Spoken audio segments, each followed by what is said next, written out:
내 이름은 호소야 다케시. 21살의 프리랜서 웹디자이너다. 이번엔 돈만 믿고 까불다가 폭망한 진상녀의 말로에 대해 이야기해보려고 한다. 웹디자인 업계로 뛰어든 나는 가까스로 입에 풀칠을 하고 있다. 참고로 내 학력은 꽤 낮은 편인데 고졸은커녕 요즘 같은 시대에 천연기념물 취급을 당할지도 모를 중졸이다. 내가 불량 학생이었던 건 아니다. 그냥 쓰레기 아빠를 만나서 고등학교에 가고 싶어도 못 갔던 것뿐이다. 왜냐하면 우리 아빠는 도박 중독에 알코올 중독자였으니까. 또한 우리 모자에게 매일 폭력을 일삼던 쓰레기였다. 어머니의 수입만으론 집이 너무 어려워서 나도 일을 할 수밖에 없었다. 나는 중학교를 졸업하자마자 공장에 취직했다. 그러다 내가 17살이 됐을 때 아빠가 돌아가셨다. 한겨울에 길거리에서 술에 취해 잠을 자다가 동사했다고 한다. 정말 아빠다운 죽음이었다. 솔직히 슬프지도 아무렇지도 않았다. 드디어 해방이라는 생각만 들었을 뿐. 식충이 같은 아빠가 죽자 엄마의 부담도 가벼워졌고 나 또한 앞으로의 삶을 다시 생각하게 됐다. 고등학교에 입학할까도 생각했지만 그때 마침 웹디자인에 관심을 갖기 시작했던 때라 독학으로 디자인 공부를 하기 시작했다. 나는 계속 공장에서 일하며 틈틈이 공부도 했다. 그리고 내 나이 20살에 독립을 할 수 있었다. 그렇게 지금까지 이어진 것이다. 매일매일이 바빴지만 나름대로 열심히 살고 있던 어느 날 내 소꿉친구 요스케가 이런 라인을 보냈다. 가만히네. 잘 사냐? 야, 우리 저번 달에도 만났거든. 그랬나?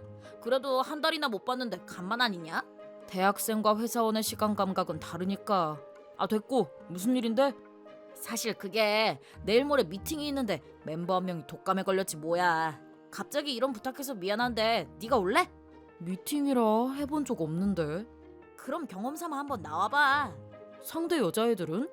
한 명은 내 고등학교 친구고 딴 애들은 잘 모르겠는데 암튼 다 대학생이야. 야, 그럼 내가 너무 없어 보이잖아. 넌 대학 간판이 좋아서 상관없겠지만 내가 좀 좋은 대학에 다니긴 했지. 넌 겸손이라는 말을 모르냐?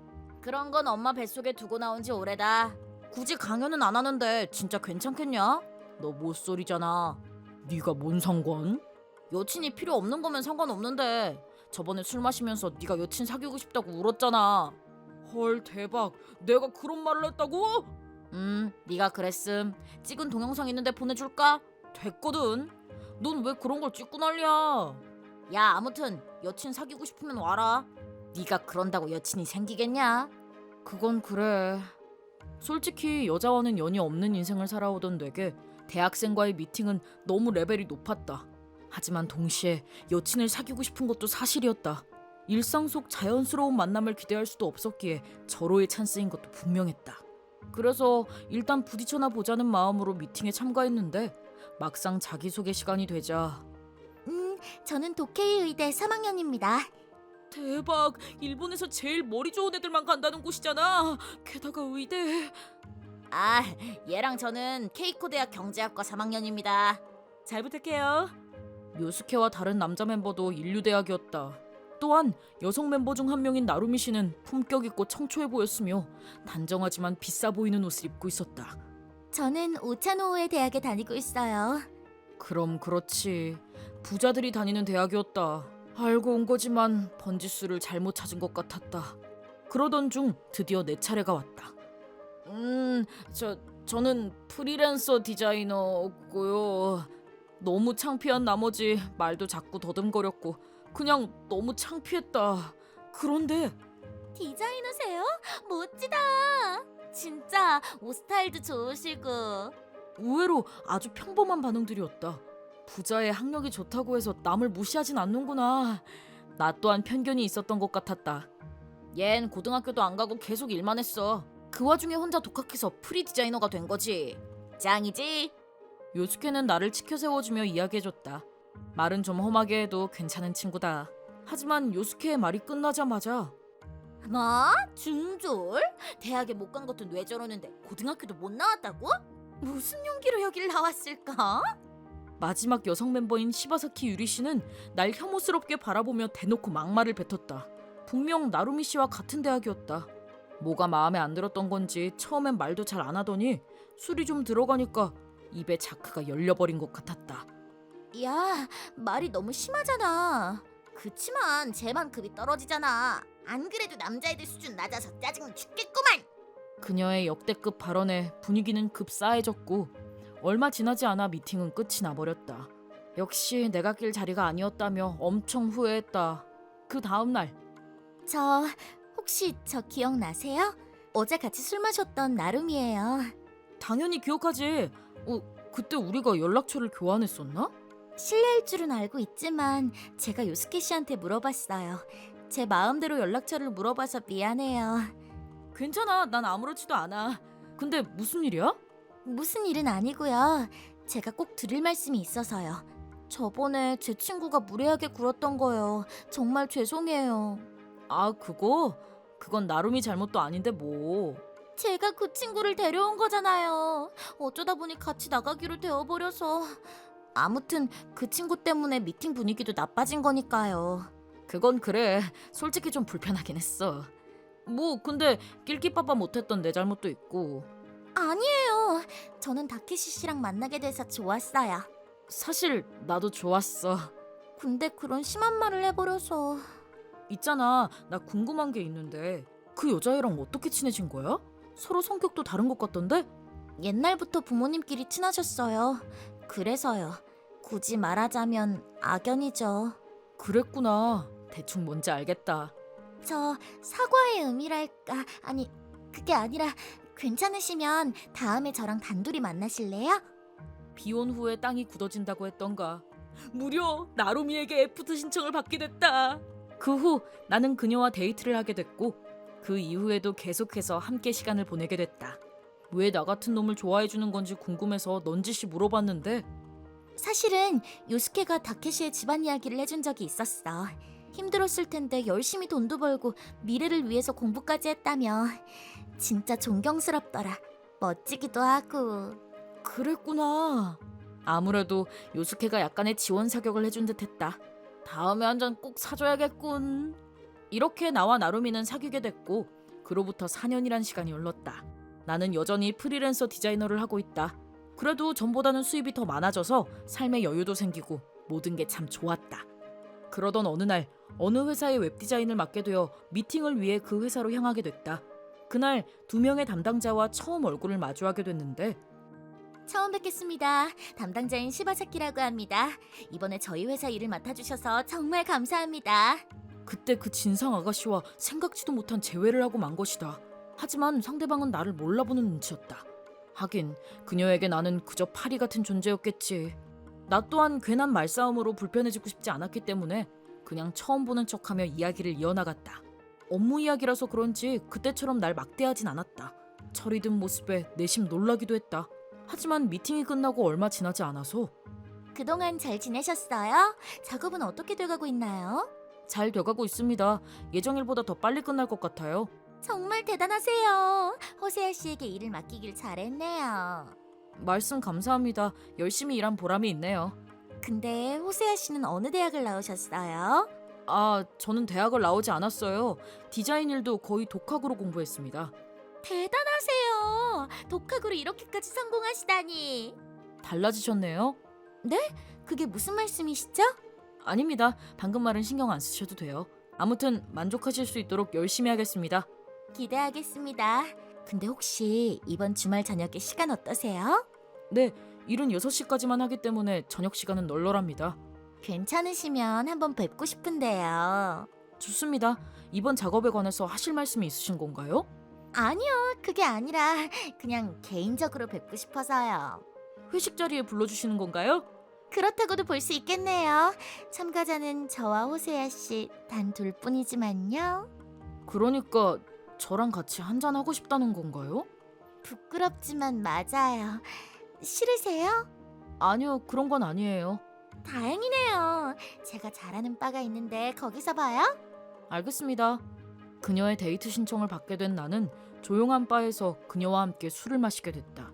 처음엔 주로 업무에 관한 이야기를 했지만 밤이 점점 깊어지자 사실은 저요. 호세아 씨가 정말 좋더라고요. 아, 감사합니다. 기대를 저버리지 않도록 열심히 하겠습니다. 정말 그런 말이 아닌데 진짜 심술궂으시다. 남자로서 멋지다고요. 아, 그렇군요. 어머, 벌써 막차가 끊겨버렸네요. 그렇다면 택시를 불러드릴까요? 오늘 제가 취해서 집에 가긴 좀 힘들 것 같아요. 호세아 씨도 그렇지 않아요? 아, 그러시구나. 그럼 어디서 잠깐 쉬었다 갈래요? 이 근처에 괜찮은 호텔이 있는데. 그렇게 나는 그녀의 적극적인 원나잇 신청을 받게 됐다. 하지만 나는 곧바로 저 여친 있는데요? 그래요? 그럼 우리 둘만의 비밀로. 만약 제가 이 꼬임에 넘어간다면 당신은 나루미에게 꼴 좋다고 얘기하겠죠? 네? 죄송하지만 나루미한테 다 들었어요. 그렇다. 사실 이 진상녀와 나루미 사이에 굉장히 골치 아픈 싸움 하나가 있었다. 사실 내 여친 나루미는 대기업 그룹을 경영하는 재벌가의 딸이다. 그리고 나루미 또한 열정적인 커리어 우먼이기 때문에 현재는 지사 하나를 맡아서 운영하고 있다. 한편 시바사키는 졸업 후 입사하게 된 부모님 회사가 평범하다는 이유로 그곳을 관두고 나루미네 회사로 이직해버렸다. 걘 옛날부터 나를 라이벌로 의식해왔었는데 내가 남친이 생길 때마다 꼭 회방을 놓더라고. 와, 그게 뭐야? 설마 전에 그 미팅도 나루미가 참가해서 왔던 건가? 그럴걸. 평소 같으면 더 학력 좋은 애들을 만났을 텐데 이상하다 싶었어. 걘 그냥 그런 인간인 거지. 그래도 일만큼은 지지 않겠다는 생각으로 우리 회사에 들어온 것 같은데 업무 능력도 나한테 안 되니까 이제는 회사에서 남자를 찾기 시작하더라고. 뭐 괜찮은 남자랑 결혼해서 허세 좀 부려보고 싶은 거겠지. 들으면 들을수록 어이가 없었다. 어릴 때부터 그런 인간을 보고 자란 덕분에 나루미만큼은 똑부러지고 멋진 여자로 성장한 걸지도 모르겠다. 하지만 능력 좋은 남자를 찾아 헤매던 시바사키는 결국 나루미 회사에서 일하던 유부남과 불륜을 저지르고 말았다. 나루미는 하는 수 없이 시바사키를 다른 회사로 좌천시켜버렸다고 했다.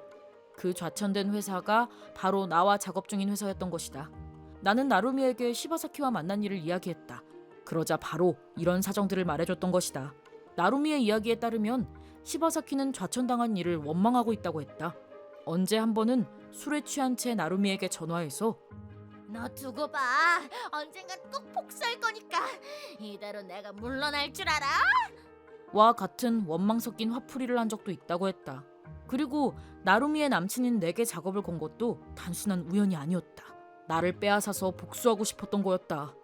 미안하지만 난 네가 무슨 의도로 접근한지도 다 알거든. 나 같은 중졸 프리랜서 따위에겐 관심조차 없다는 것도 말이지. 그렇다. 나를 기억하지 못했던 건 그녀의 치명적인 실수였다. 나는 내 거래처 담당자의 이야기를 잘 안 하는 편이다. 원래는 여친한테도 잘 안 하는데 시바사키가 나루미와 친구라는 걸 알고 있었기 때문에 그녀의 이야기를 했던 것이다. 나와 만난 적이 있다는 걸 까맣게 잊고 있던 그녀는 예상할 수 없었을 것이다. 결국 그래서 내가 그녀의 속셈을 다 알아차리게 된 거지. 설령 그 사실을 몰랐다고 해도 여친 있는 남자에게 작업 거는 여잔 걸렀을 것이다. 그래서 그런 거 아니야. 난 정말. 변명은 됐어. 오늘 일은 나루미한테도 다 얘기해둘게. 그냥은 넘어가지 않을 테니까 각오하고 있어. 그렇게 나는 시바사키만 두고 가게를 나왔다. 그리고 내가 얘기한 대로 나루미에게 모든 일을 이야기했다. 이젠 나도 못 참아. 그래도 친구라서 계속 참고 넘어가 준 건데 이번에야말로 철저하게 지옥의 맛을 보여주겠어. 항상 따뜻하고 상냥했던 나루미였는데 이렇게 극대노한 모습은 처음이었다. 솔직히 엄청 무서웠다. 나 또한 나루미를 절대 열받게 하지 않겠노라고 가슴속 깊이 맹세했다. 다만 천하의 나루미라도 개인적인 일로 직원을 징계할 수는 없는 노릇이었다. 그래서 나루미는 정정당당하게 시바사키를 참교육하기로 마음먹었다. 계속해서 시바사키의 업무 태도를 지켜본 결과 불성실한 업무 태도에 지각과 결석도 자주 한다는 걸 알아냈다. 그것만으로도 징계할 이유는 충분했는데 무려 지금 회사의 부장과도 불륜관계를 맺고 있다는 걸 알아낸 것이다. 심지어 그 둘은 외근을 핑계삼아 호텔 데이트를 즐겼으며 업무에도 큰 지장을 초래했다.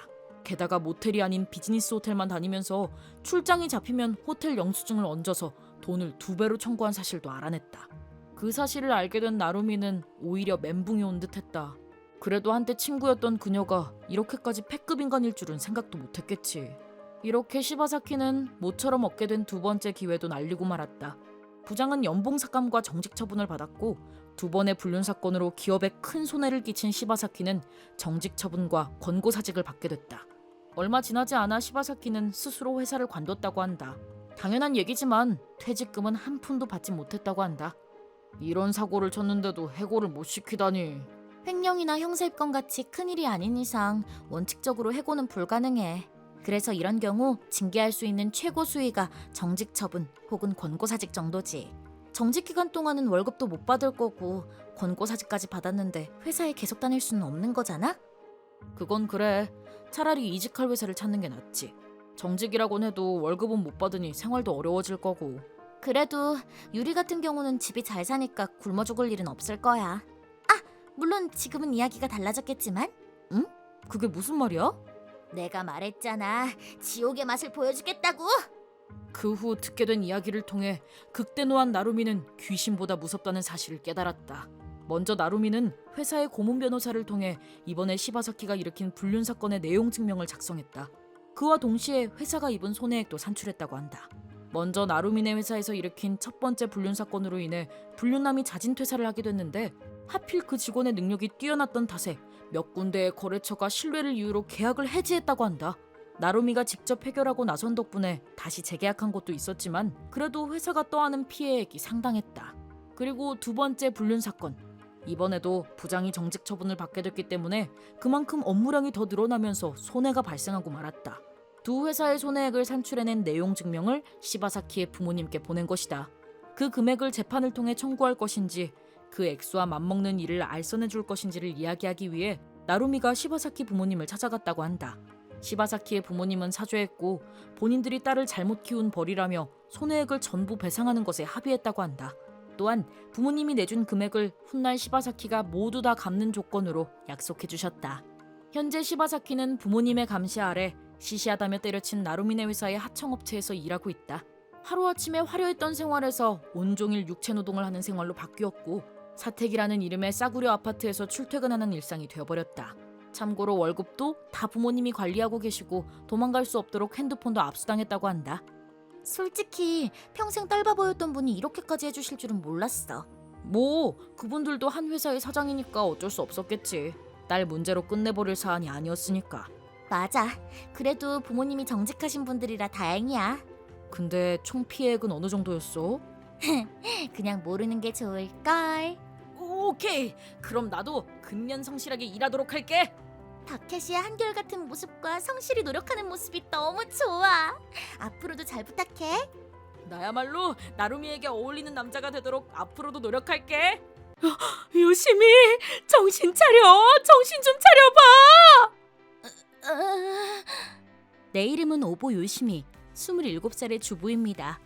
이번 이야기는 이번 중에 일어난 황당한 사건에 대해서 말해볼까 합니다. 지금은 평범한 주부지만 몇 년 전엔 저도 일을 목숨처럼 여기던 커리어 우먼이었습니다. 나이에 비해 직위도 꽤 높았지만 승진을 위해 매일 일만 했습니다. 그러던 중 거래처 사장님이었던 후미야키 씨를 만나게 됩니다. 오늘은 정말 감사했습니다. 저기 잠깐만요. 왜 그러시죠? 갑자기 이런 말씀을 드려서 정말 죄송한데요. 저기 괜찮으시면 연락처 좀 알려주세요. 네? 괜한 말씀을 드렸나 봅니다. 제가 나이도 많고 거래처 사장인데 이러면 성희롱이 되겠죠? 죄송합니다. 없던 걸로 해주세요. 잠시만요. 후미야키 씨의 말대로 그는 거래처 사장님의 저보다 연상이었어요. 정확한 나이는 모르지만 제가 24살이고 후미야키 씨가 44살 정도? 20살의 나이 차였지만 그것과는 상관없이 저도 후미야키 씨에게 끌리게 됐습니다. 사적인 식사 자리를 가지며 만나다가 몇 개월 후엔 사귀기 시작했죠. 약 2년 전엔 결혼도 했습니다. 뱃속에 아이를 품게 되었거든요. 후미야키 씨는 아이를 갖기에는 나이가 많았습니다. 솔직히 아이를 갖는 걸 포기하고 있었기 때문에 저희는 이 소식이 더할 나위 없이 기뻤습니다. 그리고 지금은 딸 에리까지 셋이서 행복하게 살고 있습니다. 저는 일단 일을 관뒀고 아이가 좀 크면 다시 재취업을 할 생각을 하고 있었습니다. 그런데 그러던 어느 날 제 몸 상태가 급속도로 나빠지기 시작했습니다. 처음엔 감기인 줄 알았는데 자고 일어나도 나아지지 않았어요. 하필 이때 남편은 출장 중이었습니다. 하는 수 없이 친정엄마를 호출해서 육아와 집안일을 부탁드렸지만 나날이 제 몸 상태는 나빠져만 갔습니다. 그러다 결국엔 요시미, 정신 차려! 정신 좀 차려봐! 화장실을 가려다 그대로 쓰러져서 정신을 잃고 만 겁니다. 엄마는 구급차를 불러서 병원에 절 데려가셨고 의식이 돌아왔을 때는 침대 위에 있었습니다. 다양한 검사를 받아본 결과 단순한 감기가 아니라는 것이 밝혀졌습니다. 나 지금 신칸센에 탔어. 2시간 정도면 도착할 것 같아. 미안해요. 바쁠 텐데. 무슨 소리야. 아내가 아프다는데. 근데 의사는 뭐래? 유전에 의한 신장병이래요. 알고 보니 아버지도 같은 병이셨다고. 엄마 얼굴이 새파래지셨어요. 나을 순 있대? 나을 수 있대요. 근데 입원 기간이 최대 3개월까지 걸린대요. 그렇구나. 다행이다. 3개월이면 금방이네. 정말 다행이야. 그동안 당신이 많이 힘들 텐데. 그런 건 걱정하지 마. 집안일이랑 에리 일도 내가 알아서 할게. 고마워요. 에리는 지금 엄마가 봐주고 계세요. 내가 병에 걸린 일로 엄청 불안해하고 계셔. 그니까 나한테 오기 전에 에리부터 만나고 와줘요. 알았어. 그럴게. 아무튼 요시미는 낫는 것에만 전념해. 정말 고맙고 미안해요. 라인 내용으로도 알 수 있듯이 저는 신장병으로 장기 입원을 하게 됐습니다. 다행히도 치료하면 완치된다고 했습니다. 몇 시간 후 서둘러 달려와준 남편은 제 손을 잡고 정말 다행이야, 다행이야 라며 눈물을 글썽였습니다. 여태껏 이렇게 크게 아파본 게 처음이라 정말 많이 걱정했었나 봐요. 미안한 마음이 들었어요. 집안일이랑 에리 일은 내가 알아서 할 테니까 요시미는 낫는 것에만 전념하고 푹 쉬었으면 좋겠어. 고마워요, 후미야키 씨. 저를 1순위로 생각해주는 후미야키 씨에게 다시 한번 반했습니다. 정말 좋은 남편을 만난 것 같아요. 잠시 후 저는 검진을 받아야 하기 때문에 남편은 집으로 돌아갔습니다. 그렇게 의사와 간호사가 저를 찾아왔는데 너 혹시 요시미 아니니? 아이코, 여기서 다 만나네? 그 간호사의 이름은 나가타 아이코. 제 고등학교 시절 친구였던 사람입니다. 고등학교 시절 저와 아이코는 같은 반이었고 항상 같이 다녔어요. 지극히 평범하고 사이가 좋던 친구였습니다만 그 당시 사귀고 있던 제 남친과 아이코가 손을 잡고 다니는 걸 보게 된 거죠. 즉 친구한테 남친을 빼앗기고 만 것입니다. 저희는 진흙탕 싸움을 벌였습니다. 넌 얘가 내 남친인 거 알고도 꼬셨지? 왜 그랬어? 뭐? 놓친 사람이 잘못이지. 쟤도 너보단 내가 더 좋다고 했어. 여자로서의 매력이 부족했던 게 아니었을까? 나쁜 년! 전 남친은 물론 아이코도 인간성이 바닥이라는 걸 알게 됐습니다. 그렇게 그때 같이 다니던 친구들도 그녀를 멀리했습니다. 하지만 남자만 있으면 괜찮았던 건지 여자친구들이 없어도 그닥 신경을 쓰지 않았습니다.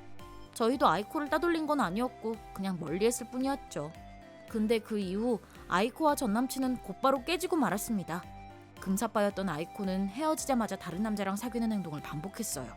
아무튼 골치 아픈 애였어요. 저는 그런 아이코를 극혐하게 됐고 졸업할 때까지 그녀와 단 한마디도 하지 않았습니다. 하필 이런 애를 병원에서 다시 만나다니. 저는 아이코의 시선을 피하기만 했습니다. 아이코를 극혐하는 마음도 있었지만 아이코 같은 애가 간호사로 일한다는 사실을 인정하고 싶지 않아서 도저히 얼굴을 쳐다볼 수가 없었어요. 그리고 그날 저녁. 어머, 야, 오늘 진짜 깜놀했어. 이런 데에서 널 다시 만나게 될 줄이야? 너 내 라인 어떻게 알았어? 정없게 너무 그러지 마. 친구한테 물어봤어. 아, 그래? 나도 좀 놀랐어. 마지막으로 본 게 언제였더라? 졸업식인가? 2학기부터는 말도 거의 안 했었지만.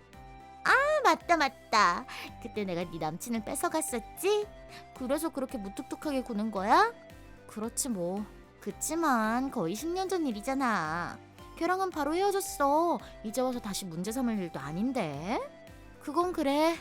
어른답지 않게 굴어서 미안해. 그래. 나도 한자가 무뚝뚝하게 굴면 싫단 말이야. 알았어. 미안해. 괜찮아. 그럼 앞으로 잘 부탁해. 나도 잘 부탁해. 아, 근데 애들한테 얘기 들었어. 너 결혼했다며? 1년 전에 했어.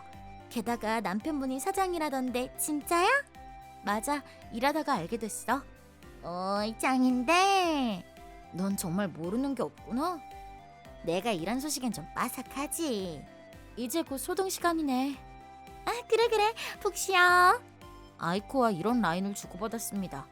뭐 아이코 말대로 10년 전 일이긴 하죠. 저는 지금 남편과 결혼해서 행복하게 잘 살고 있으니 다시 문제 삼을 일은 아닌 것 같았어요. 그 말을 아이코가 먼저 해서 좀 짜증났지만 여하튼 앞으로는 계속 얼굴을 봐야 하니까요. 서먹서먹한 분위기로 지내면서 계속 신경 쓰는 것도 스트레스잖아요. 그래서 아이코에게 쌓인 옛날 감정은 잊기로 하고 병원 생활을 하게 됐는데 남편분은 언제 오셔? 한번 만나보고 싶다. 글쎄, 지금 일이랑 육아로 엄청 바쁘거든. 자꾸 저희 남편에게 관심을 보이는 게 괜히 마음에 걸렸습니다. 에이, 설마 아니겠지? 한편 저희 남편은 제 말대로 일과 육아로 엄청나게 바빴습니다. 안 그래도 바쁜 사람이라 저희 엄마와 베이비시터가 도와준다고 해도 이런 상황이 엄청 버거울 겁니다. 입원 기간이 2주가 지났을 땐 이미 얼굴도 많이 수척해져 있었습니다. 이런 상황이면 남편도 덩달아 입원을 하게 될 것 같았어요. 그래서 저는 한 가지 작전을 세웠습니다. 난 괜찮으니까 에리랑 일에만 전념해줘요. 그럴 순 없지. 너도 도와줄 사람이 필요할 텐데. 괜찮아. 날 도와줄 사람은 따로 있으니까. 도와줄 사람? 사실은 남편에게 이 말을 하기 전 저는 제 동생에게 라인을 보냈습니다. 유타, 오랜만이야. 누나, 라인해도 괜찮아? 계속 누워만 있는 건 아니거든. 그렇다는 건 누나 이야기도 들었다는 거네? 엄마한테 들었어. 괜찮아?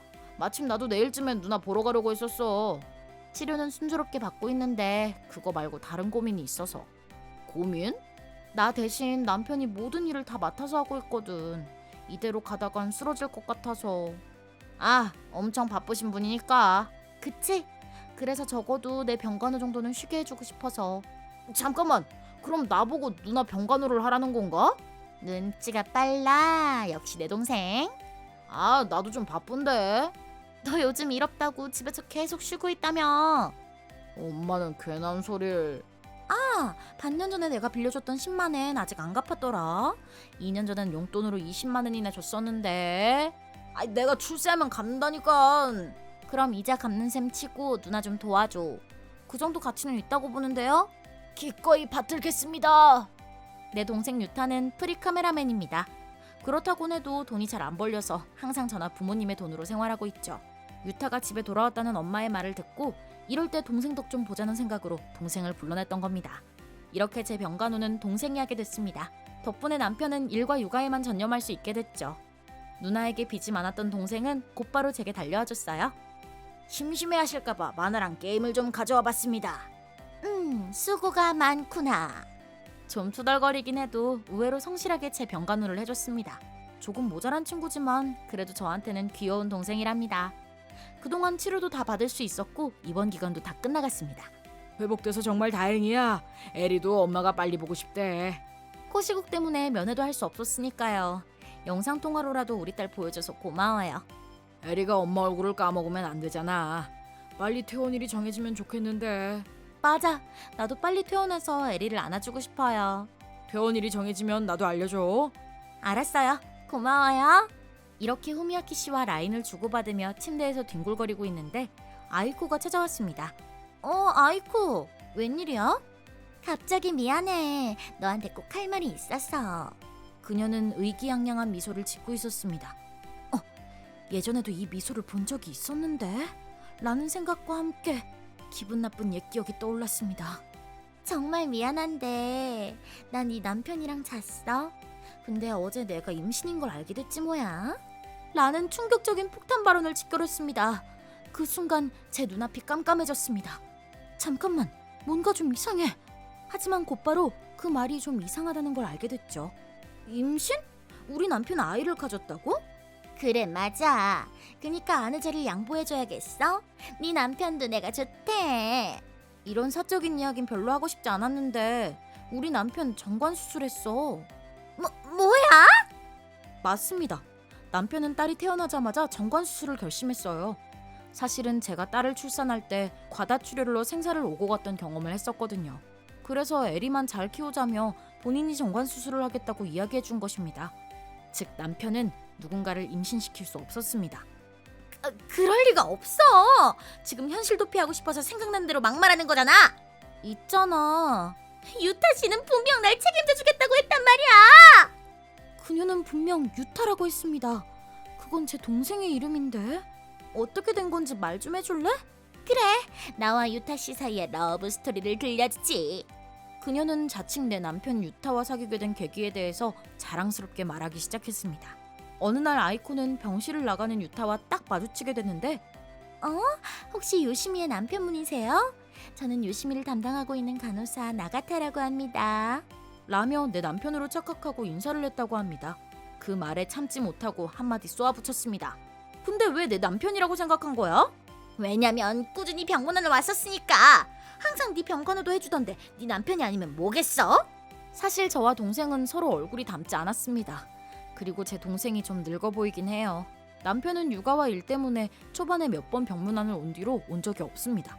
뭐 동생이냐고 묻는 것보단 남편이냐고 묻는 게 더 자연스러운 상황이긴 했죠. 그건 그렇고 그 말이 아니라고 하면 될 것을 제 바보 같은 동생 녀석은 항상 저희 아내를 잘 돌봐주셔서 감사합니다. 요시미의 남편 유타라고 합니다. 라고 대답했다고 해요. 뭐 그냥 장난 한번 쳐본 것 같은데 아이코는 이 말을 진담으로 받아들인 듯 했습니다. 그 이후 아이코는 매번 유타에게 말을 걸었대요. 그렇게 그녀의 계획대로 사적인 만남을 가지다가 결국 잠까지 자버린 것입니다. 게다가 그 둘은 침대 위에서까지 자기야, 요시미랑 헤어지고 나랑 결혼해 줄 거지? 그래 그러자 이런 대화도 했었대요. 옛날부터 성욕이 강했던 제 동생은 여자만 보면 정신을 못 차립니다. 여자랑 자기 위해서는 거짓말도 마다하지 않고 질리면 잠수도 타는 그런 놈입니다. 전 여친들이 저를 찾아와서 따진 적도 여러 번 있었죠. 아무튼 아이코의 오해를 풀기 위해 동생의 폰 사진을 보여주며 설명해줬습니다. 참고로 병원에서 제 진짜 남편을 본 적도 있었지만 뭐? 그 사람은 너희 아빠 아니었어? 남편의 나이가 47살이니 저희 부부의 나이 차가 좀 많긴 하죠. 사장님인지라 나이도 꽤 들어 보여서 남편이라고 말하지 않으면 종종 그런 오해를 사기도 합니다. 하지만 진실을 알게 된 아이코의 얼굴은 점점 파랗게 질려갔습니다. 그럴 수가? 그럼 내 뱃속에 있는 아이는? 틀림없이 내 동생 알겠지. 세상에! 지금 당장 동생 좀 불러줘! 그러고 싶은 마음은 굴뚝 같은데. 사실은 엊그제 동생이 해외로 여행을 떠나버렸습니다. 원래도 카메라맨으로 활동하고 있었기 때문에 일본에 있는 날은 드물었습니다. 대개는 발전도상국이나 정글 안에서 일을 하기 때문에 연락도 잘 안 됩니다. 그래서 불러내기가 불가능에 가깝습니다. 그래서 일본만 오면 닥치는 대로 원나잇을 하다 갑니다. 아이코는 그 자리에 털썩 주저앉았습니다. 내 사부인의 꿈이 어쩌다 이 지경이 된 거지? 큰 충격으로 파랗게 질린 아이코. 참 안쓰럽긴 했지만 그건 그거고. 있잖아, 내 동생이랑 헷갈렸다고는 해도 입원한 환자의 남편을 꼬시려고 한 거야? 그냥은 못 넘어가. 병원 측에 민원 넣을게. 잠깐만, 나 좀 봐주라. 아직까진 지울 수 있는 시기란 말이야. 임신 놓고 어쩜 그리 무책임할 수가 있어?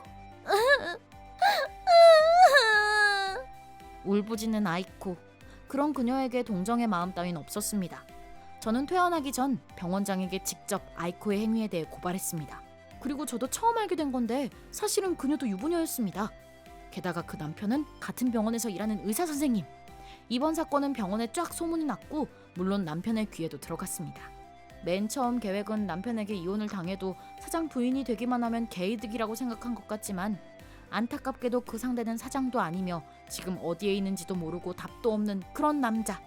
다만 뱃속 아이에겐 아무런 죄가 없고 무엇보다 그 상대가 제 동생이라는 거였죠. 어느 정도 저희도 책임을 져야만 한다고 생각했기 때문에 부모님과 의논 후 아이의 낙태 비용은 저희가 부담하기로 했습니다.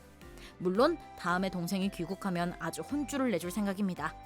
만약 아이코가 아이를 낳는다고 한다면 저희가 아이를 대신 키울 생각도 있었지만 아이코는 거부했습니다.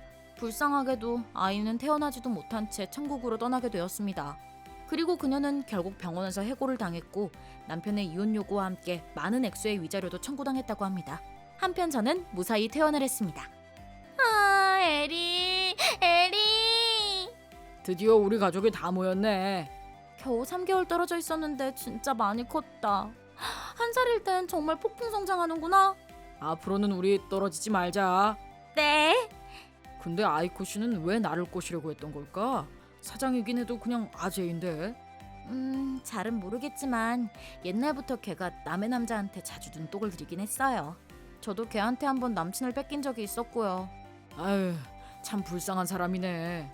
남의 행복을 부러워한다는 건 본인 삶에 만족을 못한다는 거겠지. 그런 걸까요? 왜냐면 난 지금이 제일 행복해서 다른 건 눈에도 안 들어오거든. 내가 정말 멋진 남편이랑 결혼했네요. 행복해요. 그리고 유타가 귀국하면 제대로 주의를 줘야겠어. 걔야말로 정관 수술을 해야 하는 거 아니야? 그러네요. 제가 부모님께 한번 말씀드려 볼게요. 아이를 지우게 된 건 정말 마음이 아파요. 그 후 우리의 끈질긴 연락 끝에 유타는 반년 후 귀국을 했습니다. 가족들에게 무섭게 혼쭐이 난 후 다음에도 똑같은 일이 생기면 정관 수술을 하겠다는 각서를 받아냈습니다. 그리고 저와 부모님께 빌린 돈을 갚을 때까지 일본에서 제대로 일하겠다는 약속도 했습니다. 그 후 남편은 남편 회사의 청소부로 유타를 고용했어요. 이번 사건은 아이코에게도 잘못이 있지만 끝까지 거짓말을 했던 유타에게도 책임이 있습니다. 그 후 아이코가 어떻게 됐는지는 잘 모르겠어요. 적어도 제 동생 유타라도 사람 구실을 하게끔 만들어 놓겠습니다. 제 이름은 니시오카 아야카, 27살의 주부입니다. 이번엔 어느 모임에나 한 명 정도는 있을 법한 동네의 한 진상엄마가 일으킨 어처구니 없는 일에 대해 이야기해볼까 합니다. 일단 저는 아주 평범한 주부이고 남편 그리고 딸과 함께 셋이서 살고 있습니다. 3살 연상인 남편 유지와는 사이가 좋습니다. 이제 막 5살이 된 딸은 귀여움의 끝판왕. 너무너무 귀여워서 매일 엄마 아빠의 사랑을 한 몸에 받고 있습니다. 저희가 살고 있는 곳은 남편이 다니는 회사의 사택입니다. 저도 알바를 하고 있어서 나름대로 여유롭게 지내고 있습니다. 하지만 사택이라 함은 회사 동료들과 이웃이 된다는 것, 즉 다른 동네보다 이웃들과의 사교 활동이 더욱 필요하다는 얘기입니다. 저희 동네엔 사택 엄마들끼리만 모이는 사교 모임이 있습니다. 그렇다고 엄청 거창한 모임은 아닙니다. 그냥 가끔씩 차나 밥을 먹으면서 근황 토크도 하고 서로 아이를 대신 봐주기도 하기 때문에 저도 기분 전환 겸 모임에 나가고 있습니다. 그래서 기본적으로는 다들 좋은 분들이지만 많은 사람들이 모인다는 건 진상들도 꼬일 수 있다는 얘기겠죠. 3층에 사는 야마오카라는 분 있잖아. 그 집 애들이 학교에서 그렇게 말썽을 피우나 봐.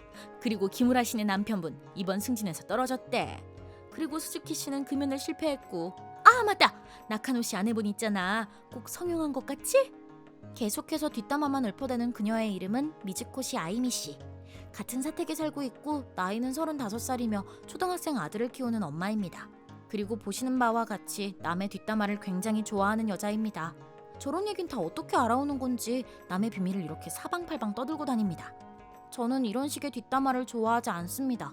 평화롭게 이 모임을 이어나가는 것이 제일 좋거든요. 하지만 좋든 나쁘든 이런 뒷담화는 사람들의 흥미를 끌기 마련이죠. 그래서 의외로 아이미 씨는 다른 주부들에게 인기가 좋습니다. 그렇다고 해서 사람들이 이런 성격의 그녀를 좋아하는 건 아니랍니다. 아무튼 이런 뒷담화를 좋아하지 않는 저와는 안 맞는 사람입니다. 게다가 그녀의 뒷담화가 100% 사실인지도 잘 모릅니다. 그녀의 심기를 잘못 건드렸다가는 말도 안 되는 헛소문이 퍼질지도 모르죠. 그래도 저한테 피해를 준 건 아니라서 최소한의 관계만 유지하고 있었는데 그러던 중 바로 그 사건이 일어나고 말았습니다. 아야카 씨, 대박 사건, 대박 사건! 대박 사건이요? 이걸 말해도 되나? 아야카 씨가 충격받을 것 같은데. 네, 일단 말씀해 주시겠어요? 역 근처 변두리에 모텔촌이 있다는 건 아시죠? 네, 가본 적은 없지만요. 거기서 봤어요. 뭘요? 아야카 씨 남편이 처음 보는 여자랑 모텔에 들어가는 모습을요. 네? 저희 남편은 지금 간사히 출장 중인데요. 출장 간다는 거짓말은 전형적인 불륜 수법이죠. 근데 저희 남편이랑 만난 적이 한 번도 없으시잖아요? 그치만 저번에 한번 사진으로 보여줬었잖아요. 그럼 그냥 얼굴만 닮은 사람일 수도 있잖아요. 그렇긴 한데 아무튼 알려주셔서 감사해요. 하지만 다른 사람들한테는 비밀로 해주셨으면 좋겠어요. 그녀와 라인을 끝낸 저도 모르게 깊은 한숨이 나왔습니다. 뒷담화가 될 만한 사건들의 장소를 알려주는 레이더 같은 걸 갖고 있는 걸까요? 그 후 직접 확인해본 결과 남편은 정말 출장에 간 게 맞았습니다. 실제로 방금 전에 출장지에서 찍은 듯한 사진도 보내줬습니다. 사진 속 옷도 오늘 입고 나간 그대로였어요. 어제 선물했던 넥타이도 하고 있었기 때문에 예전에 찍어뒀던 사진을 보내준 것도 아니었죠. 즉, 그 사람은 얼굴만 닮은 다른 사람이었던 겁니다. 일단 비밀로 해달라고는 했지만 아쉽게도 그녀는 이런 특종을 묵혀둘 사람이 아니었습니다. 니시오카 씨, 괜찮아요? 마음이 힘들진 않아요? 아, 네, 전 괜찮아요. 어느 날 갑자기 다른 동네 엄마가 절 위로해주는 거예요. 처음엔 그게 무슨 뜻인지 잘 몰랐는데. 많이 힘들겠지만 지지 마세요. 아님 제가 괜찮은 변호사를 소개해드릴까요? 아무래도 다들 저희 남편이 불륜을 저지르고 있다고 믿고 있는 듯 했습니다. 이 소문을 퍼뜨린 사람이 누군지는 다들 아시겠죠? 이렇게 저를 향한 주변 사람들의 동정심이 이어지자 제 마음도 엄청나게 불편해졌습니다. 물론 그럴 때마다 저는 사실을 이야기했습니다. 제 말을 믿어주는 사람도 있었지만 믿어주지 않는 사람도 있었습니다. 남의 말도 석 달이라는 말처럼 결국에는 잠잠해질 때까지 기다릴 수밖에 없었습니다. 도대체 일이 왜 이렇게 꼬인 건지. 그래도 저는 그나마 남편이 바람 피우는 불쌍한 여자로 끝나겠지만 가장 큰 피해자는 졸지에 불륜남이 되어버린 남편이겠죠. 엄마들 사이에서의 소문이었기 때문에 남편 귀까진 안 들어갔으면 했는데 결국 남편도 알게 됐습니다. 잠깐 할 말이 있는데 뭔데? 오늘 동료한테 들은 얘긴데 갑자기 내가 바람을 피우고 있다는 소문이 회사에 퍼져 있더라고. 말도 안 돼. 나 바람 안 피웠어. 그냥 그런 소문이 돌고 있는 것뿐이야. 나도 알아. 왜냐면 그 소문이 동네 엄마들 사이에서 난 거거든. 대체 왜? 미즈코시 씨 말이야. 전에 한번 말했었지? 아, 그 뒷담화를 좋아한다던? 그 사람이 이상한 소문을 퍼뜨린 것 같아. 미리 말 안 해서 미안해. 금방 잠잠해질 줄 알았는데. 아, 진짜 대체 왜 그러는 거야? 미안해. 나도 그런 거 아니라고 몇 번이나 얘기했는데. 아야카 잘못이 아니잖아. 근데 이런 식으로 동네 이웃이랑 갈등이 생길 줄이야. 엄마들 사이에서의 소문을 넘어서 남편의 회사 동료들에게까지 소문이 퍼져버린 것 같았습니다. 솔직히 그렇게 될 거라고는 생각을 못했습니다. 하지만 저희가 살고 있는 곳이 사택인 만큼 이 소문을 들은 동네 엄마가 본인의 남편에게 이야기했을 가능성도 배제할 순 없었습니다. 혹여나 남편 업무에 지장을 주게 된다면 저도 가만히 있진 않을 겁니다. 결국 저는 아이미 씨에게 직접 따지기로 했습니다. 그래서요, 남편 회사에까지 소문이 난 것 같아요. 그니까 미즈코시 씨가 직접 사실이 아니라고 해명해 주셨으면 해요. 저는 최대한 좋게 부탁할 생각이었는데 갑자기 그녀가 정색하며 왜 그걸 제가 해명해야 하는 거죠? 꼭 제가 떠벌리고 다닌 것처럼 들리네요. 어이가 없었습니다. 당신이 아니면 대체 누가 그랬겠냐고. 하지만 제겐 그녀가 그랬다는 증거도 없었습니다. 끝까지 해명해달라고 부탁해봤지만 무시만 당했습니다. 이제 더 이상 제가 할 수 있는 건 없었어요. 소문이 잠잠해질 때까지 기다릴 수밖에요.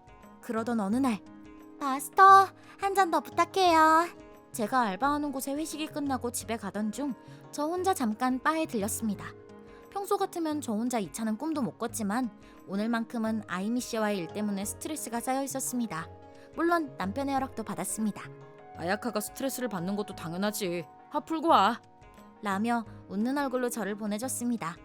그래서 가벼운 마음으로 술 한잔 하기로 했습니다. 그런데 혹시 니시오카 군의 아내분 아니세요? 저처럼 혼자 바에 온 한 중년의 남성이 제게 말을 걸어왔습니다. 아이미 씨. 그의 이름은 미즈코시 다케시 씨. 아이미 씨의 남편이자 우리 남편의 직장 선배입니다. 우연히 만난 혼술끼리 같이 한잔하기로 했습니다. 처음엔 시시콜콜한 얘기만 했었는데 갑자기 다케시 씨가 무거운 이야기를 꺼냈습니다. 사실은 니시오카 씨에게 여쭤보고 싶은 게 있습니다. 저한테요? 네, 사실은요. 저는 그 이야기를 듣고 깜놀했습니다. 그리고 며칠 후 집에서 쉬고 있는데 아이미 씨에게 또다시 라인이 왔습니다. 아야카 씨, 이번엔 결정적인 증거를 잡았어요. 저희 남편이 또 바람을 피운다는 거예요? 네, 이번엔 틀림없어요. 이거 봐요. 누가 봐도 아야카 씨 남편 맞죠? 저번에 말했던 그 모텔촌에 있는 모니로봇 모텔이라는 곳으로 들어갔다고요. 죄송한데요. 저희 남편이 아니네요. 회피하고 그럼 안 되죠. 현실은 받아들여야죠. 그게 아니고요. 저희 남편은 지금 제 옆에 있거든요. 안 쓴 유급휴가가 있어서 오늘은 집에서 쉬고 있어요. 진짜요? 그럼 저도 증거 사진을 보내드릴까요? 그치만 그럼 이 사진 속의 사람은... 그 사람은 남편의 쌍둥이 형이에요. 얼마 전에 여기로 이사했거든요. 그렇습니다. 사실 저희 남편은 쌍둥이였어요. 유이치라고 하는 형이 있는데 일란성이라 붕어빵처럼 닮아있답니다. 얼마 전까진 계속 고향에 살고 있었는데 이 동네로 전근을 오게 됐대요. 저희도 그 사실을 며칠 전에 알게 됐습니다. 남편조차 그 사실을 아예 모르고 있었죠. 참고로 아주버님은 아직 미혼입니다. 여친은 있는 것 같지만. 즉 여자와 단둘이 모텔에 간다고 해도 아무 문제가 없다는 뜻입니다. 아이미 씨가 착각을 할 만도 했죠. 하지만 그게 착각이었다고 해도 그냥 넘어갈 순 없었습니다. 저는 아이미 씨와의 라인을 끝낸 후 곧바로 그분에게 연락을 했습니다. 여보세요? 니시오카인데요. 지금 통화 괜찮으세요? 저번에 그 일 말이에요. 마침 제가 좋은 기회를 잡았어요. 그리고 2시간 후. 오늘은 엄청 꾸미고 나오셨네요. 아야카 씨? 여긴 어쩐 일로? 갑작스러운 나의 등장에 아이미 씨는 무척 당황해했습니다. 그럴만도 하죠. 왜냐면 우리가 만난 장소가 모텔 앞이니까요. 저번에 그녀가 말해줬던 그 모텔과 같은 모텔입니다. 그리고 그녀 옆엔 처음 보는 남자가 서 있었습니다. 아이미 씨와 불륜남이 모텔을 나오는 순간을 제가 봐버린 거죠. 당황하는 것도 당연합니다. 게다가 저는 혼자가 아니었어요. 아, 맞다. 어떤 분이 아이미 씨한테 할 말이 있다고 해서 그분도 같이 데려왔어요. 당신 오늘 쇼핑 간다고 하지 않았어?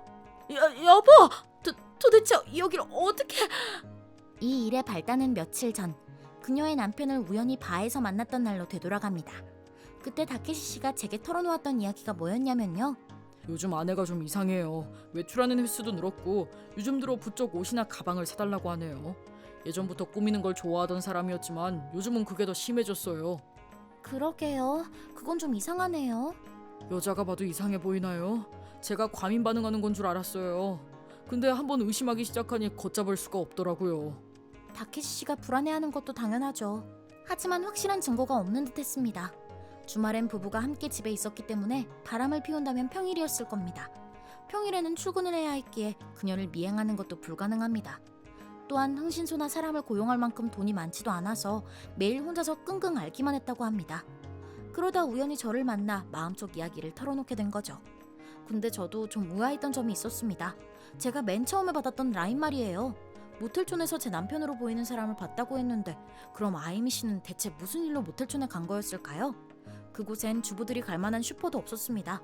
즉, 그녀도 무슨 목적이 있어서 모텔촌에 갔다는 거죠. 그리고 이번에 받은 라인도 마찬가지입니다. 저번과 똑같은 상황이었기 때문에 어쩌면 그녀가 불륜남과 함께 있었을지도 모른다는 의심이 들었죠. 그게 아닐 수도 있지만 일단 다케시 씨에게 전화를 했습니다. 그는 일까지 빼고 현장으로 달려와 줬습니다.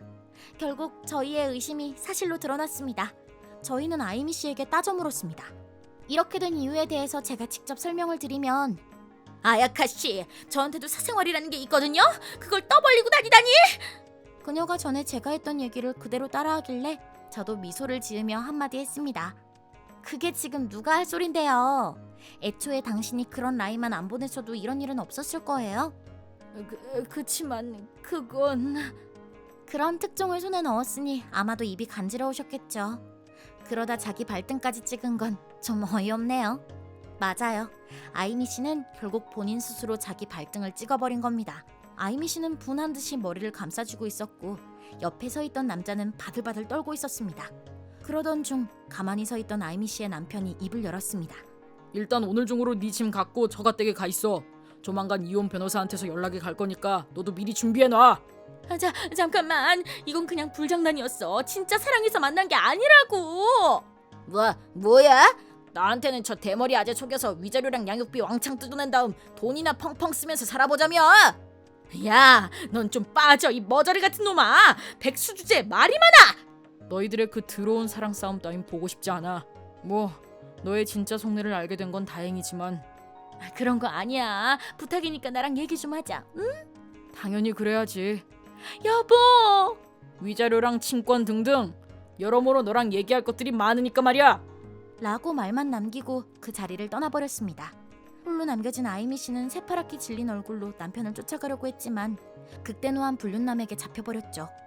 그 둘은 경찰이 출동할 정도로 격하게 싸웠습니다. 저는 그 둘의 싸움을 동영상으로 찍어뒀습니다. 그 후 다케시 씨의 허락하에 그 동영상을 엄마들 채팅방에 뿌려버렸어요. 아이미 씨의 소문은 저희 남편 일이 단번에 묻힐 만큼 빠르게 퍼져나갔습니다. 그 후 아이미 씨는 결국 이혼하게 됐고 친권도 남편에게 돌아갔습니다. 또한 많은 액수의 위자료도 청구당했고 사택에서도 쫓겨나게 됐습니다. 니시오카 씨, 이번 일로 괜히 번거롭게 해드려서 정말 죄송해요. 아니에요. 저야말로 저희 남편의 불륜 의혹이 한 방에 해결됐으니 오히려 감사한걸요. 제가 아내의 불륜을 의심했던 이유는 니시오카가 바람을 피운다는 소문을 듣게 되면서부터였어요. 네? 천하의 애처가인 니시오카도 불륜 소문이 나는구나. 그러고 보니 요즘 아이미의 상태도 좀 이상한데 설마 이런 식이었어요. 그러셨군요. 그치만 문제가 빨리 해결돼서 다행이에요. 앞으로도 이웃끼리 어려운 일이 있으면 서로 돕고 살아요. 감사합니다. 니시오카한테도 미안하다고 좀 전해주세요. 그렇게 남의 이야기를 파고들더니 결국엔 본인 스스로 나락에 떨어졌네요. 평소의 행실은 본인에게 돌아온다는 말이 실감되는 사건이었습니다. 그 사건 이후 이웃분들은 차례로 저는 물론 불륜남으로 낙인 찍힌 남편에게도 사죄를 했습니다. 남편은 과자와 술 등 사죄의 선물들을 한가득 받게 됐는데 기분이 좀 이상하네. 라는 말을 했어요. 근데 난 당신이 바람 피운다고 의심한 적 없어. 이 세상에서 우리 딸과 나를 제일 많이 사랑해주는 자랑스러운 남편이니까. 아야카, 난 아야카랑 결혼해서 너무 행복해. 그리고 간접적으로 이번 사건에 말려들게 된 아주버님께도 이 일에 대해 말씀드렸습니다. 헐, 그런 일이 진짜로 일어나는구나. 겁나 무서워. 모텔에 간 건 난데 유지가 그런 의심을 받다니. 그렇게 될 줄은 진짜 일도 몰랐어. 그치? 나도 깜놀했어. 일이 이렇게까지 커질 줄이야. 근데 그 여잔 도대체 뭐 하는 여자야? 얼굴 좀 보고 싶네. 제가 이 동영상으로 보여드릴게요. 저는 불륜남과 싸우던 동영상을 아주버님께 보내드렸어요. 그러자 아주버님이 깜놀하시며 대박! 이 사람이 나한테 작업 건 적 있어. 헐? 남친이 없어서 너무 외로운데 나랑 원나잇 안 할래요? 라면서. 설마 그 사람 내 남편인 걸 알면서도 내 남편과 그 짓을 하려고 했던 건가? 그래서 보복으로 아주버님 사진만 찍어댄 거구나. 소름 대박 소름! 올해 들어서 대박 소름 돋는 이야기야. 그 여자가 뒷담화를 좋아한다고? 네, 어디서 주워들은 거지 싶을 정도로 사택에 사는 사람들의 정보를 다 알고 있었어요. 어쩌면 사택에 사는 다른 남편들이랑도 잠자리를 했을지도 몰라. 뒷담화로 관심 끌고 그 사실을 나만 알고 있다는 우월감에 빠져서 헤어나올 수 없었던 거라면 불가능한 이야기도 아니지. 아주버님의 그 무서운 추측은 저와 유지 가슴속에 영원히 묻어두는 걸로 했습니다. 이 어마무시한 폭탄이 엄마들 채팅방에 떨어진다면 얼마나 많은 가족들이 산산조각 날지 아무도 모르기 때문입니다. 또한 다케시 씨의 아들도 많이 슬퍼했지만 두 사람이 손을 맞잡고 열심히 살아보고자 노력하는 중입니다. 괜한 풍파를 일으킬 필요는 없는 거니까요. 역시 평화로운 게 최고야. 그치만 나 혼자만의 비밀로 간직하려니 좀 힘드네. 이것도 좀 웃기긴 한데 아이미 씨가 왜 뒷담화를 좋아했는지 좀 알 것 같아. 아야카가 느끼는 그 기분은 아이미 씨와는 다른 마음이야. 사람들한테 떠벌리고 싶고 사람들을 웃음거리로 만들고 싶은 게 아니라 그냥 혼자만의 비밀로 간직하는 게 힘든 거잖아. 앞으로는 내가 다 들어줄 테니까 뭐든 다 말해줘. 고마워. 난 정말 멋진 신랑을 만난 것 같아. 행복해. 남의 비밀을 웃음거리로 퍼뜨린 죄값은 언젠가 꼭 본인에게 돌아옵니다. 이 비밀을 누군가에게 말하고 싶어질 때마다 저는 사택에서 쫓겨났을 때의 아이미 씨를 떠올리고 있습니다. 짜증나. 왜 내가 이런 꼴을 당해야 하는 거냐고. 젠장. 그렇게 말하면서 사택 앞의 화단을 엉망으로 만들고 쓰레기를 버리는 등 괜한 화풀이를 해댔습니다. 그 결과 경찰에 연행되어가는 초라한 모습을 보여줬죠. 그 모습을 지켜보던 저도 그래, 말하지 말자. 말하지 않는 게 나아. 이렇게 똑바로 정신을 차릴 수 있었습니다. 여러분도 시시콜콜한 뒷담화로 나락에 떨어지지 않도록 부디 조심해주세요. 제 이름은 하라노 히로시, 20살 대학생입니다. 이번엔 제가 알바로 일하는 곳에서 만난 진상 선배에 대해 이야기하고자 합니다. 제가 알바를 하는 곳은 집 근처의 한 물류 공장입니다. 거기서 야간 타임으로 일하고 있습니다. 카페나 술집처럼 대학생들이 할 법한 알바를 찾고 싶었지만 집이 여기랑 멀어서 역 근처보단 집 근처에서 알바를 하는 게 더 나았습니다. 제가 하는 일의 특성상 남자 직원들이 많고 나이대도 저보다 어린 친구부터 50대까지 있습니다. 대부분의 동료들이 착해서 일하기 좋은 편이지만 어느 곳을 가든 한두 명 정도의 진상은 있는 법이죠. 이곳의 경우는 근데 4명이서 덤비는 거야. 그래서 내가 다 때려 눕혀줬지. 우와, 장난 아닌데요? 그치? 그때 내 주먹이 얼마나 재빨랐는데. 그의 이름은 미야노 타쿠마, 25살이고 이곳의 직원입니다. 바로 제 선배님이시죠. 내가 말이야 소시 쪽에 좀 놀았거든. 맞짱 떠서 져본 적이 없다고. 이렇게 나 좀 놀았음, 내가 좀 쌤, 뭘 입버릇처럼 말하는 사람으로 나이를 25살이나 먹고도 양아치가 제일 멋있다고 믿고 있습니다. 틈만 나면 후배 몇 명을 붙잡고서 과거의 무용담들을 늘어놓곤 했어요. 그래도 남한테 해를 주는 건 아니잖아요. 근데 훨씬 더 치명적인 단점이 하나 더 있었습니다. 저기 있잖아, 나 부탁이 있는데 좀 들어줄래? 일단 들어보고요. 뭔데요? 지금 작업 중인 술집 여자애랑 데이트 약속을 잡았는데. 축하드립니다. 그래서 말인데 이번 주 일요일에 나랑 알바 좀 바꿔줘. 죄송하지만 그건 좀 힘들겠는데요? 왜? 대학도 휴학 중이잖아. 밀린 레포트가 많아서요. 안 돼! 무조건 바꿔줘! 이건 선배 명령이야! 알겠습니다. 야, 선배가 부탁을 하면 바로 알았다고 하는 거야. 알았어? 옛날에 나였으면 난 죽었어. 죄송합니다. 이런 식으로 부당하고 강압적인 부탁을 자주 한다는 것이었죠.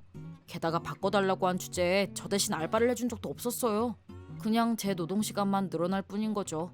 저는 알바 시간과 공부할 시간의 밸런스를 맞춰 나가야만 하는데 대학생이라는 이유로 저를 얕잡아 본다는 점이 너무 화가 났습니다. 그리고 가끔씩 야간 근무를 같이 하게 돼도 이거 동영상 개웃기네. 저와 다른 후배들에게 본인 일을 미루고 자기는 휴게실에 틀어박혀서 농땡이를 피웠습니다. 타쿠마 씨 또 저러네요. 그래도 우리 일을 방해하는 것보단 낫잖아.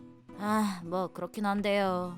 솔직히 저는 그 선배가 일을 하고 있는 걸 본 적이 없습니다. 하지만 자칭 팔힘이 강하다는 선배에게 따질 수 있는 후배는 없었죠. 물론 저도 그런 귀찮은 일은 하고 싶지 않았습니다. 그래서 선배가 농땡이를 피워도 그냥 냅두기로 했습니다.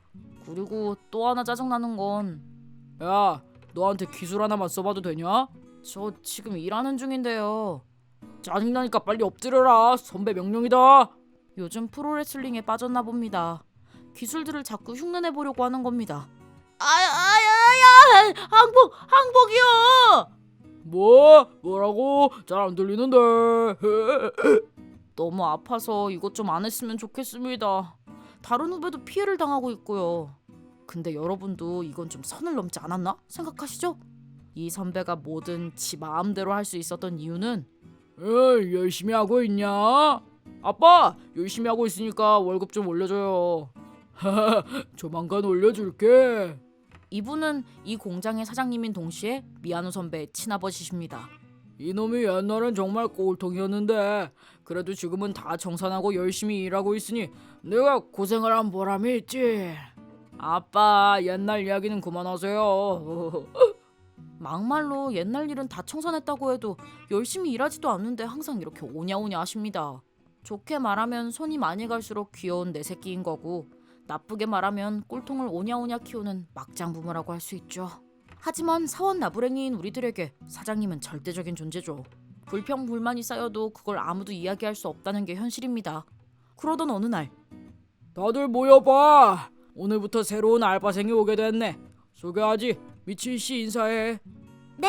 미치 치아키입니다. 잘 부탁드립니다. 이때 남자 직원들 사이에선 오라는 소리가 절로 나왔습니다. 왜냐하면 이 공장엔 여자 직원이 거의 없거든요.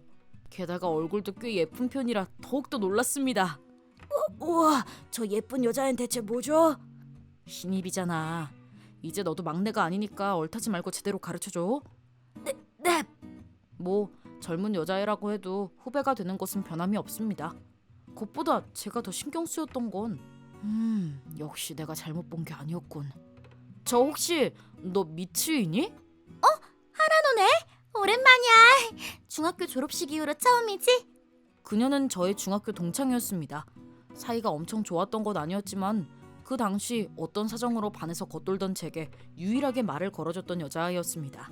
하나노 기죽지 마. 넌 너만의 장점도 많으니까. 고마워 미츠이. 그 당시 무심코 제게 건넸던 그 한마디. 그녀는 기억하지 못하겠지만 저는 그 한마디에 많은 힘을 얻을 수 있었습니다. 그래서 그녀가 저의 첫사랑이기도 했습니다. 뭐 딱히 별다른 진전은 없어서 그녀는 모르고 있겠지만요. 근데 오랜만이라 그런지 곧바로 미치를 알아보진 못했습니다. 그때보다 훨씬 더 예뻐지고 스타일도 좋아져서 많이 쳐다만 봤었어요. 덕분에 그녀와 눈이 맞기도 했죠. 무엇보다도 오랜만에 다시 만나서 너무 기뻤습니다. 그래서 쉬는 시간에 다시 이야기를 나누기로 했어요. 그녀도 대학생인데 어머니가 병에 걸리셔서 알바와 집안일을 병행하기 위해 집에서 가까운 일자리를 찾은 거라고 했습니다. 아까도 말했지만 그녀는 너무 예뻤습니다. 그래서 야, 그 치아키라는 애랑 아는 사이야? 네, 중학교 동창이에요. 동창이긴 한데 저도 5년 만에 만나는 거예요. 엄청 예쁘게 생겼더라. 이렇게 칙칙한 공장에 와주다니. 기적 아니냐? 그 정도까진. 그래서 잘 돼가? 잘 돼가냐뇨? 다 알아 임마. 너도 꼬셔보고 싶은 거잖아. 그런 거 아니에요. 그렇든 아니든 간에 넌 빠져. 혹시 마음에 드시는 겁니까? 전에 그 술집 여자애랑 잘 안 됐거든. 치아키는 제대로 한번 꼬셔보려고. 그니까 괜한 짓 하지 마라. 선배 명령이다. 저한테 그래봤자 저 역시도 그녀와 5년 만에 만난 것이었어요. 갑자기 첫사랑의 감정이 되살아날 정도로 미츠이에게 큰 감정은 없었습니다. 하지만 미야노 선배의 타겟이 됐다는 게 솔직히 좀 불쌍하게 느껴졌습니다. 인간성에도 문제가 있는 데다가 강압적으로 구는 사람이니까요. 일손이 부족했던 곳에 모처럼 후배가 와줬는데 곧바로 관둘지도 모른다는 걱정이 더 컸습니다. 하지만 그녀도 나와 같은 야간 근무여서 근무 시간이 많이 안 겹칠 줄 알았는데 그날 이후 이상할 정도로 미야노 선배의 야간 근무가 늘었습니다. 있잖아 하라노. 그 미야노 선배라는 사람 갑자기 야간 근무가 늘었는데 왜 그런 거야? 글쎄. 근데 아무한테도 말하지 마. 좀 이상한 선배야. 헐 진짜? 그날 저는 그 선배에 대해 알려주기로 했습니다. 모르는 것보단 미리 마음의 준비를 해두는 편이 더 나으니까요. 옛날에 좀 놀았다는 이야기를 자랑하는 것과 맨날 농땡이만 피우고 유튜브로 프로레슬링 기술을 배워서 후배들에게 연습해보는 것 외에도 평소에 강압적이고 선 넘는 행동을 한다는 걸 말해줬죠.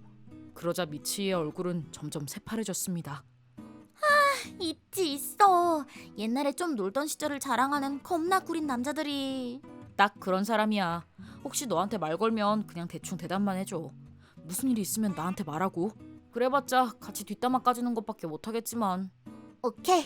일단 상황을 지켜봐야겠어.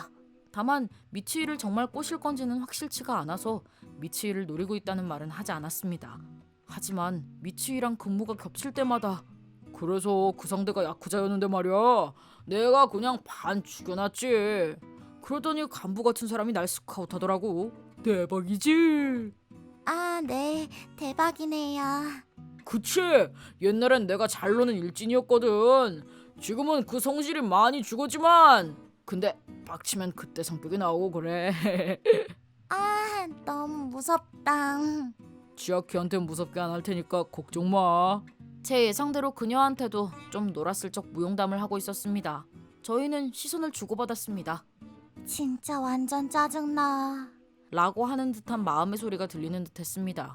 누가 봐도 그녀는 이제 그만하라는 표정을 짓고 있었지만 선배는 신경도 안 쓰고 자랑을 이어갔습니다. 제가 도와주고 싶었지만 업무가 많아서 저도 바빴습니다. 저 선배는 어차피 농땡이를 피울 거고 미츠이는 그런 선배에게 잡혀있으니 진짜 일하는 사람은 저뿐이었습니다. 저야말로 이제 그만하시라고 말하고 싶었어요. 그리고 그녀가 없을 때는 조금만 더 꼬시면 넘어올 것 같은데? 아니 벌써 넘어온 건가? 날 보는 눈이 하트 모양이던데? 우와, 역시 대단하세요. 커플이 되는 순간을 기대하겠습니다.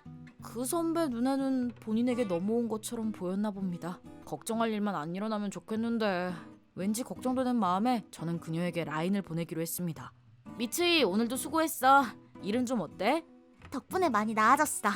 있잖아 미야노 선배 말인데 항상 도와주지 못해서 미안해. 네가 힘들어하는 건 알고 있는데 괜찮아, 안 그래도 돼. 네 책임도 아닌데 뭐. 다 알면서 내가 모르는 척하는 것 같아서. 그건 중학교 때 나도 마찬가지야. 그 소문이 퍼지면서 하라노가 반에서 겉돌기 시작했는데 난 아무것도 못 해줬잖아. 그거야말로 안 그래도 돼. 솔직히 나도 왕따 당할 만 했다고 생각했었어. 그런데도 미츠이 너만은 나한테 말도 걸어줬었잖아. 이제 와서 말하는 건데 솔직히 너한테 고마웠어. 하라노. 내가 엇나가지 않고 바르게 살아갈 수 있었던 것도 오버하는 거 아니고 진짜 미츠이 너 덕분이야. 미츠이처럼 날 받아주는 사람도 있었으니까 정말 고맙게 생각하고 있어. 그렇게 생각해주면 나야말로 고맙지. 내일도 잘 부탁할게. 이런 라인을 주고받은 다음 날 저는 미치이와 함께 야간 근무를 했습니다. 웬일인지 선배가 없어서 오랜만에 작업도 순조로웠습니다. 이제껏 미치이에게 알려주지 못했던 업무 내용도 알려줄 수 있었죠. 그렇구나. 이건 이렇게 하는 거구나. 역시 선배님, 머리에 쏙쏙 들어오네요. 선배라고 부르지 마. 그동안 라인으로 많이 가까워진 덕분에 쉬는 시간엔 수다도 떨게 됐습니다. 대학은 어때? 친구도 많이 사귀었어? 그 질문은 뭐냐? 네가 우리 엄마야? 아, 뭐야. 나도 나이 들었나 봐. 아니야. 네가 워낙 잘 챙겨주는 성격이라 그래. 고마워. 알고 지내던 기간 중에 지금이 제일 잘 통했기 때문에 이런 말을 하긴 좀 그렇지만 잘 돼간다고 생각했는데 둘 다 수고! 잘들 일하고 있냐? 뜬금없이 선배가 등장했습니다. 그것도 어디서 한잔 하다 온 건지 저세상 텐션이었어요. 완전히 취한 선배는 곧바로 미치에게 달려들었습니다. 진짜 안 좋은 예감이 들었습니다. 지아키, 우리 한잔하러 갈까? 죄송해요. 아직 업무 중이라서요. 오늘은 내가 알바 빼줄게. 자기 사장이 내가 허락하다. 빨리 가자. 아파요. 놔주세요. 그녀의 손을 잡아 끌며 억지로 데려가려고 했습니다. 이 행동만큼은 제가 미치이를 좋아하는 것과는 별개로 선배로서 이 회사의 직원으로서 그냥 지나칠 수 없었습니다. 저는 벌떡 일어나서 두 사람의 사이를 갈라놨습니다. 선배님, 아파하잖아요. 이거 놔주세요. 저는 선배 손을 강제로 떼어놨습니다. 너 뭐하는 새끼야? 이게 감히 선배한테 왜? 잔뜩 취해서는 엄청 큰 목소리로 비틀거리면서 제 팔을 잡았습니다. 폭력은 쓰지 마세요. 너 여자 앞이라고 가오잡는 거냐? 밖으로 나와! 너 오늘 죽었어! 선배는 그렇게 자랑하던 옛날 일진 포스로 저를 협박하기 시작했습니다. 바로 그때 도대체 왜들 그래? 사무실까지 다 들리잖아. 사장님이 와주셨습니다. 그래서 선배를 진정시켜 주실 줄 알았는데 이 새끼가 선배를 자꾸 무시하잖아. 이런, 그랬다고? 아닙니다. 지금 하라노랑 얘기하고 있잖아. 자넨 조용히 하게. 아, 하라노, 위아래는 제대로 지켜야지. 일단 다쿠마한테 사과부터 하게. 미츠이의 이야기를 가로막고는 잔뜩 취한 아들의 말만 들어준 것이었습니다. 그래서 저는 이 회사를 손절하기로 했습니다. 이번 일 때문만은 아닙니다. 이 진상 부자를 그냥 두면 지금 이 회사에서 일하고 있는 동료와 후배들이 얼마나 더 많은 고통을 받게 될지 상상만으로도 속이 뒤집히는 것 같았습니다. 어쩔 수 없이 저는 비장의 카드를 꺼내기로 했습니다. 미야노 사장님, 저희 아버지께 많은 도움을 받고 계시다고요? 무슨 말을... 순간 제 말이 무슨 뜻인지 모르는 눈치였지만 이내 짚히는 게 있었는지 큰 소리로 말했습니다. 설마 아버님이 하라노파에... 네, 아버지 성함은 하라노 다카모리. 저는 아버지의 아들입니다. 하라노파에... 제가 중학교 때 왕따를 당한 이유, 지금은 친구를 잘 사귀고 있는지 미치가 걱정했던 이유, 그건 바로 저희 집안 환경 때문이었습니다. 제가 야쿠자 집안 아들이거든요. 저희 아버지는 하라노파의 두목이고 이 지역에선 꽤 유명하십니다. 정치 쪽에도 인맥이 있어서 이 지역 정치인들 사이에서도 유명하죠. 당연히 미야노 사장님과도 업무상 친분이 있습니다. 학생 시절 저희 집안의 비밀이 알려지면 어떤 사달이 나는지 신물이 날 정도로 잘 알고 있어서 면접 볼 때도 말하지 않았습니다. 다만 지금은 될 대로 되라는 식으로 말한 겁니다. 외동아들이라 언젠가는 제가 아버지 뒤를 잇게 될 겁니다. 그때도 잘 부탁드립니다. 제 한마디에 사장님은 쓴웃음을 지으며 연신 제게 굽신거리기만 했습니다. 하지만 아직도 상황 파악이 안 된 사람이 있었으니 얘가 지금 뭐라는 거야? 됐으니까 무릎 꿇어! 아니면 밖에서 나랑 맞짱 한번 뜨자. 다시는 못 걸어다니게 해주겠어! 아무래도 그는 우리 집안을 잘 모르는 듯 했습니다. 야쿠자와 싸움을 해봤다는 건 우리 쪽 사람을 건드렸다는 얘긴데 제가 어이없어 하자 선배는 쿵쿵거리며 제게 걸어왔습니다. 딱 한 대만 때려주려고 했는데 사장님이 선배 앞을 가로막았습니다. 이 멍청한 놈아! 무슨 짓이야! 휴대폰! 사장님은 묻지도 따지지도 않고 아들 얼굴에 주먹을 날렸고 선배는 날아갔습니다. 바보 같은 제 아들이 결리를 범했습니다. 야! 너도 사죄해! 이렇게 부자가 대학생 알바생 앞에 무릎을 꿇는 보기 드문 광경이 연출됐습니다. 이런 강압적인 행동이 싫어서 우리 집안에 대해서 감춰온 건데 어쩔 수 없죠. 전 아직 학생이라 이런 대우를 해주실 필요는 없습니다. 하지만 어른이면 어른답게 절도 있는 언행을 부탁드리겠습니다. 물론입니다. 말씀하신 대로 따르겠습니다. 그리고 이번 소동에 대해서 설명해드리죠. 이번 소동의 원인은 만취한 선배가 여성 사원을 억지로 끌고 나가려고 했기 때문입니다. 당신은 본인 아들 이야기만 듣느라 여직원의 이야기는 물론 제 이야기도 들으려고 하지 않았습니다. 원래대로라면 징계 처분을 받아야 하는 거 아닌가요? 정말 죄송합니다. 이번 일에 대해서는 제대로 조치하도록 하겠습니다. 미치, 이번 일은 이렇게 해서 끝내는 걸로 할까? 저는 괜찮아요. 그럼 사장님으로서 잘 조치해 주시길 바랍니다. 네. 이번 일은 이렇게 마무리가 됐습니다. 이날 이후 사장님은 아예 대놓고 제게 굽신거리셨고 제 이야기를 들은 선배도 저를 무서워하며 피해 다녔습니다. 그날 이후 저는 후배와 동료들에게 선배가 행한 잘못들을 물어보고 다녔고 이를 보고서로 작성해서 제출했습니다. 가장 아끼는 아들이지만 차마 이런 추태까진 커버쳐줄 수 없었나 봅니다. 뭐 제가 무서워서 그랬던 걸 수도 있고요. 며칠 후 선배는 해고당했습니다. 그 후 선배는 하라노파의 막내로 받아달라며 저희 집을 찾아왔습니다. 정말 깜놀할 만한 행동이었는데 결과는 보시는 바와 같이 저희 조직원들에게 얻어터지고 쫓겨났죠. 그게 엄청난 충격이었는지 히키코모리가 되어버렸다며 사장님이 어두운 얼굴로 제게 털어놓았습니다. 근데 제가 때리라고 시킨 건 아니니까요. 조직원들 말에 따르면 예전에 내가 니네 애들을 담근 일진이었어 라고 하며 거들먹거려서 가볍게 손을 봐준 거였다고 합니다. 좋은 약이 됐겠네요. 이를 계기로 본인을 크게 부풀려서 허세 부리는 습관을 고쳤으면 합니다. 아! 그리고 선배에게 피해를 본 미치이는요? 고마워. 솔직히 좀 통쾌했어. 라고 말하며 웃어줬습니다. 미츠이는 예나 지금이나 저희 집안 아버지가 아닌 제 모습 그대로를 바라봐줬습니다. 그런 모습에 저도 끌렸던 거겠죠.